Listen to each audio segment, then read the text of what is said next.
Please welcome your 2013 10 Outstanding Young American, Beau Davidson.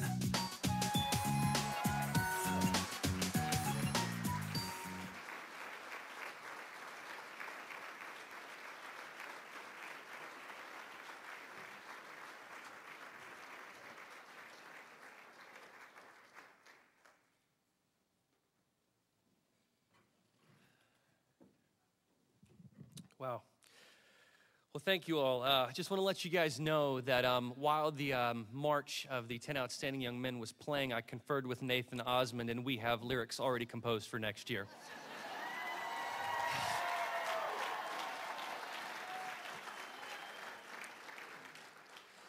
You know, I couldn't be more flattered to join these 9 distinguished honorees, as well as names like Nelson Rockefeller, John F. Kennedy, Gerald Ford, Christopher Reeve, my favorite quarterback, Peyton Manning, and my favorite entertainer, Elvis Presley. I also want to thank Tommy Quinn of Nashville, who nominated me. I'm also very glad my mother could be in attendance tonight to see me receive this enormous honor. She has seen me in both my triumphs and my defeats, my hard-fought victories, and my crushing rejections. I want to tell you why this honor means so much to me. In the entertainment business, awards are given annually, but never is the recipient awarded for the artist's personal constitution and convictions, but merely artistic contributions, which is, of course, quite subjective.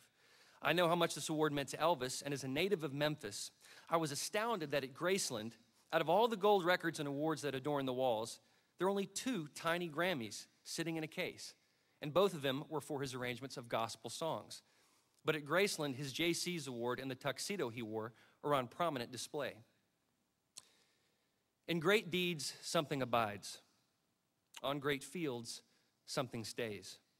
Forms change and pass, bodies disappear, but spirits linger to consecrate ground for the vision place of souls. Generations that know us not and that we know not of, heart drawn to see where and by whom great things were suffered and done for them, shall come to this deathless field to ponder and dream.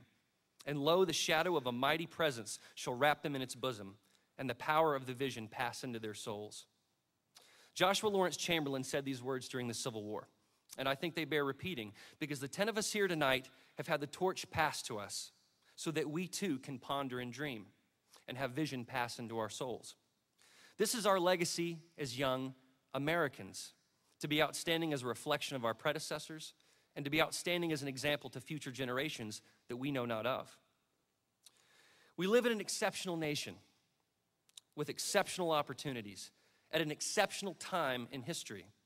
When former Toya honoree John F. Kennedy challenged Americans to go to the moon, the question wasn't whether we'd get there, but when we'd get there.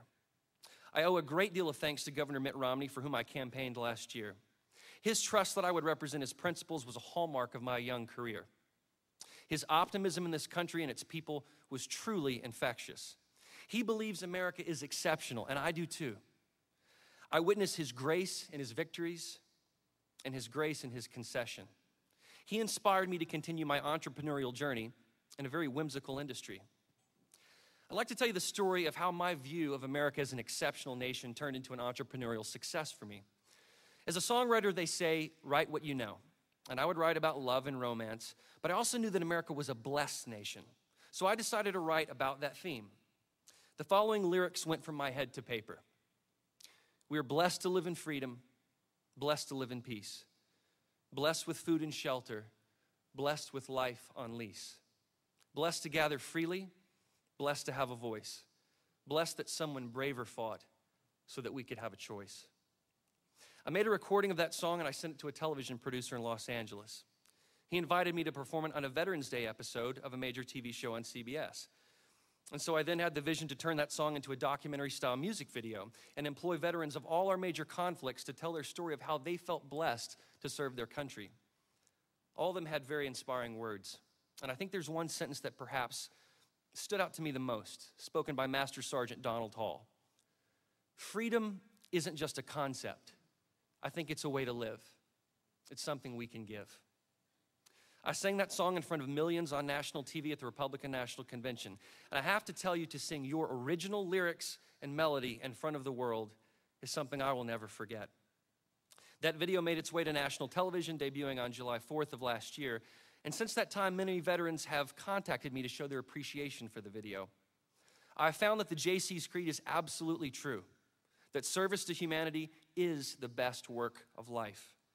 In serving the great Americans who have made this nation a blessed one, I've been rewarded tenfold. In an industry of unabashed hedonism, I encourage my musical colleagues to serve something greater than themselves. To whom much is given, much is expected.